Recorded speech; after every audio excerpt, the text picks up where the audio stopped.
Director Adhik Ravichandran அவரோட முந்தின படமான மார்க் ஆண்டனியோட ஸ்டைலை கலந்து கட்டி அடிச்சிருக்காரு. படத்தோட ஃபர்ஸ்ட் ஹாஃப் கொஞ்சம் ஸ்லோவா போனாலும் போக போக படம் சூடு பிடிக்க ஆரம்பிச்சிடுது. குறிப்பா செகண்ட் ஹாஃப்ல காமெடி சீன்ஸ் நிறைய இருக்கு. வில்லன் கேரக்டர் கூட பெருசா பயமுறுத்துற மாதிரி இல்ல. ஆனா படத்துல அப்பப்போ 90 எஸ்ஹிட் பாடல்களை போடுறதும் மியூசிக்கை நல்லா ஹைப்பா வச்சிருக்கிறதும் படத்துக்கு ஒரு எக்ஸ்ட்ரா எனர்ஜியை கொடுக்குது.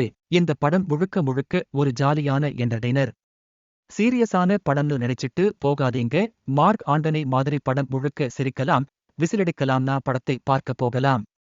நீங்க அஜித் ரசிகரா இருந்தா கண்டிப்பா இந்த படம் உங்களுக்கு ஒரு டபுள் ட்ரீட்டா இருக்கும். ஏன்னா படத்துல நிறைய இடங்கள்ல அவரோட பழைய படங்களோட ரெஃபரன்ஸ் வருது. அமர்க்களம், அட்டகாசம், வாலி, வரலாறுன்னு மதுரை, திண்டுக்கல், சேலம்னு பஸ்ஸுக்கு கூப்பிடுற மாதிரி வரிசையா சொல்றாங்க. அப்பப்போ அவரை பற்றியே இப்படி பேசுவதால அஜித் ரசிகரா இல்லாம இருந்தா பொறுமையை சோதிக்க கூடும். படத்துல சில குறைகளும் இருக்கு.